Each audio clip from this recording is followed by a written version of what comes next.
बच्चों, कैसे हैं आप लोग। तो today we will do abnormal molar mass. हम लोग ये सब टॉपिक्स ऑलरेडी लास्ट वीडियोस में कवर कर चुके हैं। तो लास्ट जो एक कॉन्सेप्ट रह गया है वो है एबनॉर्मल मोलर मास। ठीक है, तो एबनॉर्मल मोलर मास अगर आप देखोगे तो काफ़ी छोटा सा टॉपिक है, बस आपको वेंटो फैक्टर समझना है। तो यहाँ पे एबनॉर्मल मोलर मास कब आता है, जबकि आप जितनी भी कॉलिगेटिव प्रॉपर्टी होती हैं आपकी, उससे जो आप मोलर मास निकालते हो, ठीक है, तो वो मोलर मास अगर आपके एक्चुअल मोलर मास से एग्री करता है तो means there is no problem in applying the above formulas. पर अगर नहीं कर रहा है और कुछ मेंशन है कि डिसोसिएशन या एसोसिएशन हो गया है, तो आपको वहाँ पे एबनॉर्मल मोलर मास दिखेगा। ठीक है, मतलब जो प्रैक्टिकली एक्चुअल मोलर मास आप निकालोगे और जो कॉलिगेटिव प्रॉपर्टी से निकलेगा वो डिफरेंट होगा। तो आप समझो कि रीज़न क्या है इस चीज़ का कि हम बार बार बोल रहे हैं कि ऐसा चेंज देखने को मिलेगा। तो उसका फर्स्ट रीज़न हम देते हैं डिसोसिएशन। तो NaCl का जब डिसोसिएशन हुआ तो Na+Cl नेगेटिव बना, और BaCl2 का डिसोसिएशन होगा तो Ba2+, है ना। क्रिस क्रॉस मैथड से देख लो तो वैलेंसी इससे भी आपको एक बार याद आ जाएगी, अदरवाइज़ पता ही होता है बच्चों को। तो Cl नेगेटिव और Ba के ऊपर 2+ आ जाएगा, और यहाँ पे 2 एटम है तो 2Cl नेगेटिव। तो हमें यहाँ दिख रहा है कि यहाँ पे 3 आइंस बन रहे हैं, यहाँ पे 2 आइंस बन रहे हैं। तो हमें दिख रहा है कॉलिगेटिव प्रॉपर्टी तो आपकी चेंज हो रही है और इंक्रीज़ भी हो रही है। क्यों हो रही है? क्योंकि नंबर ऑफ़ सॉलिड पार्टिकल्स आपके बढ़ रहे हैं। तो जो भी लोअरिंग इन वेपराइजेशन है या एलिवेशन है वो सब इंक्रीज़ हो जाएगा अपनी वैल्यू से, और ज़्यादा लोअरिंग हो जाएगी और ज़्यादा एलिवेशन हो जाएगा और ज़्यादा डिप्रेशन हो जाएगा।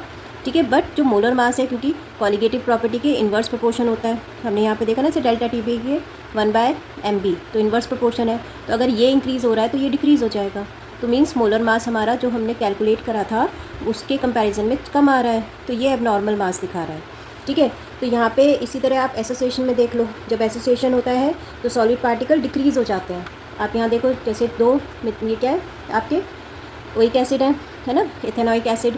तो इसमें एसोसिएशन हो जाएगा, ये इस तरह से कंपाउंड बन जाएगा। एसोसिएशन होने का मतलब कि जो इधर CH3COH है और इधर भी CH3COH है, इसके H और O के साथ एक बॉन्डिंग हो जाएगी, हाइड्रोजन बॉन्डिंग, तो डाइमर बन जाएगा, जिसकी वजह से जो नंबर ऑफ़ सॉलिड पार्टिकल है यहाँ पे 2 थे, यहाँ पे 1 हो गया।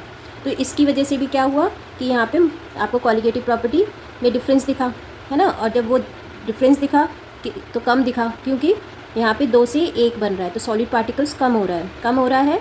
तो इसका मतलब आपका कॉलिगेटिव प्रॉपर्टी डिक्रीज़ होगी, पर मोलर मास इन्वर्स होता है तो वो इंक्रीज़ हो जाएगा। Hence it comes out more than the actual molar mass. इसलिए यहाँ पे एक इंट्रोड्यूस करा गया एक फैक्टर, इसको बोला वेंट ऑफ फैक्टर, जिसको आई से डिनोट करते हैं। ठीक है, 1880 में ये स्पेशली इलेक्ट्रोलाइट के लिए इंट्रोड्यूस करा गया था, क्योंकि ये सब चीज़ें आपको इलेक्ट्रोलाइट में ही देखने को मिलते हैं। इलेक्ट्रोलाइट मतलब जब आप एक एक्वस फॉर्म में किसी एसिड बेस किसी को लेते हो तो उसमें आइंस का डिसोसिएशन हो जाता है या एसोसिएशन। ठीक है, तो यहाँ पे आई या तो आप देते हो normal molar mass upon observe molar mass, या ऑब्जर्व कॉलिगेटिव प्रॉपर्टी और नीचे calculated colligative property. Otherwise total number of moles of particle after association dissociation और number of moles of particle before association and dissociation. तो ये काफ़ी easy होता है समझना। जैसे कि हम ऊपर वाले में देखें तो बिफोर कितने थे 2 और आफ्टर कितने हो गए 1, तो यहाँ पे 2/1 आ जाएगा। ठीक है, अच्छा ये आफ्टर है, सॉरी, तो आफ्टर ऊपर आएगा 1 और नीचे बिफोर के लिए 2, तो 1/2 आ जाएगा। ठीक है, अब ये जो I1 होता है, इसका मतलब कि आपका ना तो एसोसिएशन हुआ है ना ही डिसोसिएशन। आई की वैल्यू अगर, ये MCQ में पूछ सकते हैं, आई की वैल्यू अगर 1 से कम आ रही है तो मीन्स एसोसिएशन हुआ है, आई की वैल्यू ग्रेटर देन 1 आ रही है तो डिसोसिएशन। क्योंकि अभी मैंने आपको इसी का एग्जांपल दिया ना, यहाँ पे एसोसिएशन हो रहा था और हमारी आई की वैल्यू हाफ आ रही थी। तो हाफ आने का मतलब कि आपका क्या हुआ, एसोसिएशन हुआ, 1 से छोटी आ रही है वैल्यू। ग्रेटर होगा तो डिसोसिएशन, हाफ होगा तो सॉल्यूट इज़ डाइमर। तो हमें ऊपर देखने को मिल रहा है ये डाइमर है, एक्जैक्टली हाफ के लिए डाइमर बनता है, होता है एसोसिएशन ही है बट डाइमर की कंडीशन होती है ये। फिर ये अगर KC और NaCl का डायरेक्टली आप देखोगे तो 2 लिख सकते हो, क्योंकि K में 2 आइंस निकलेंगे और पहले कितने थे 1, तो यहाँ पे 2/1 हो जाएगा। NaCl का भी 2 आइंस निकलेंगे तो 2/1। ठीक है, K2SO4 में आप डिसोसिएट करोगे तो K प्लस और SO4 2 नेगेटिव, और K के 2 आइंस होंगे, SO4 के 1, तो 3 हो जाएंगे। ये बिल्कुल जैसे अभी हमने एक एग्जाम्पल करा है ना, किसका था वो भी, CaCl2, ये BaCl2, बिल्कुल ऐसे ही डिसोसिएट करके आप K2SO4 का भी दिखा सकते हो ना, कि K2SO4 अगर डिसोसिएट होगा तो कैसे देगा, K प्लस 2 और SO4 2 नेगेटिव 1, तो 3 आइंस हो गए ना। ठीक है, तो 3/1 हो जाएगा। बिफोर 1 है और आफ्टर 3 है, तो 3/1, तो इसलिए इसका हमने आई क्या लिखा है 3। अगर आप इथेनॉइक एसिड इन बेंजीन, अगर ऐसे बोला जाए ना इथेनॉइक एसिड और बेंजीन, तब ये आई की वैल्यू 5 होती है। ठीक है, अब इसमें कॉलिगेटिव प्रॉपर्टी जैसी आप इसमें अप्लाई करोगे कि अगर आपके पास बेंटो फैक्टर आ गया, एसोसिएशन डिसोसिएशन हो गया, तो सारे फार्मूलाज के अंदर बस क्या करना है, आई से इंटू कर देना। ठीक है, ये जितने भी फार्मूलाज हैं इसमें आई से इंटू कर दो। जैसे delta T V, delta T F, पाए के फॉर्मूले ऑस्मोटिक प्रेशर में भी आई से इंटू कर दिया। और ये क्या हो गया आपका लोअरिंग इन वेपर प्रेशर, इसमें भी आई से इंटू कर दिया।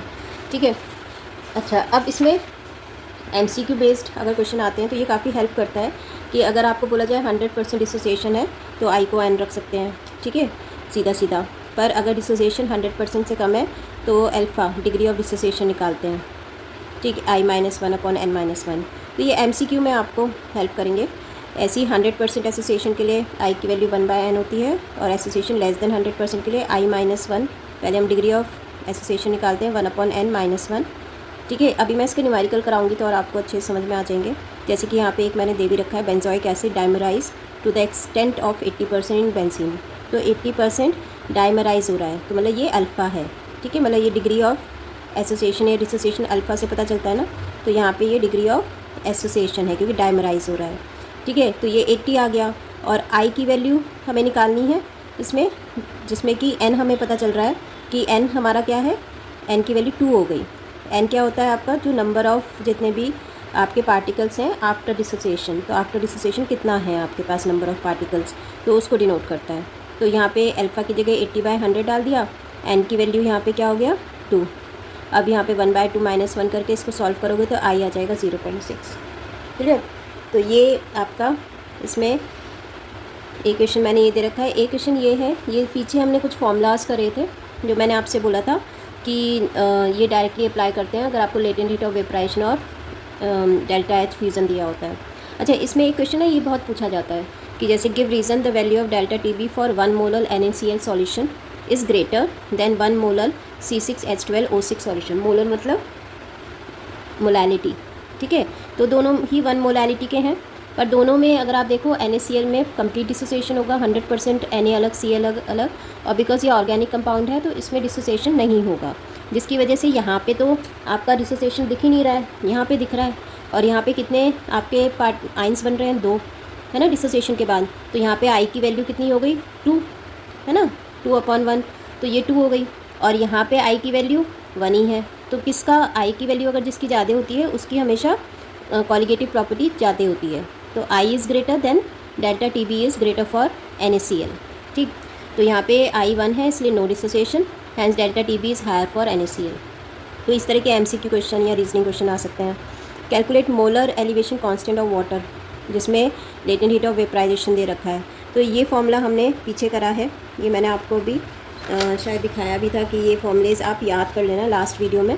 तो आप बस इन फॉर्मूले को उठाओ और लगा दो।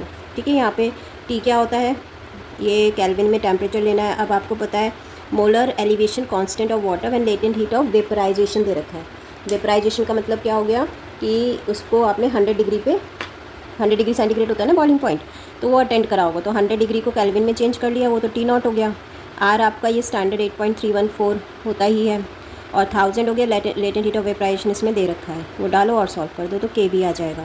तो इसमें मोलर एलिवेशन कांस्टेंट मतलब KB, या इसको हम इब्लोस्कोपिक कांस्टेंट भी बोलते हैं।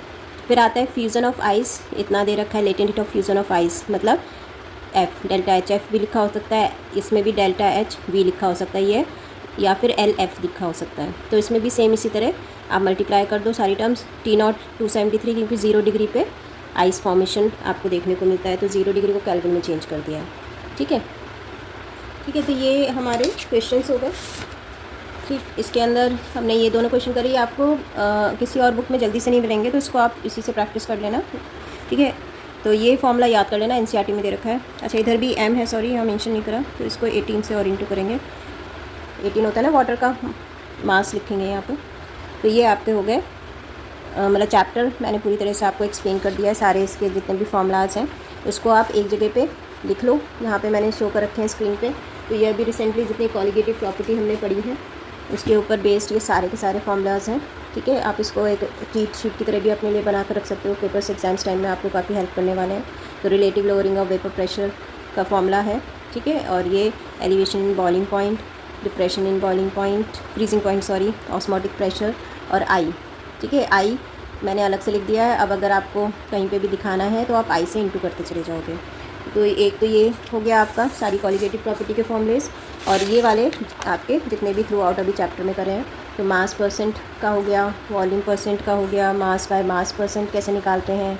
ठीक है, ये सब फॉर्मूलेस अभी आपके काम आएंगे जब मैं इसमें आपके न्यूमेरिकल्स कराऊंगी। तो इसको एक जगह लिख कर रखो जिससे कि अप्लाई करते हुए कन्फ्यूज़न ना हो कि क्या फॉर्मूला एकदम उठाकर लगा दिया मैम ने। तो ये चीज़ आप ध्यान रखो। रॉल्स लॉ हो गया, डेल्टन्स पार्शियल प्रेशर हो गया। ठीक है, फिर आपका partial pressure in vapour face हो गया। तो ये आपके टोटल फार्मूलाज हैं। मैं एक बार और आपको दिखा देती हूँ, पॉज करके इन सबको एक जगह नोट डाउन कर लूँ। ओके, तो चलिए नेक्स्ट वीडियो मिलते हैं न्यूमेरिकल्स के साथ। Okay then, stay tuned, stay happy, और लाइक शेयर सब्सक्राइब ज़रूर करें एंड कीप स्टडिंग।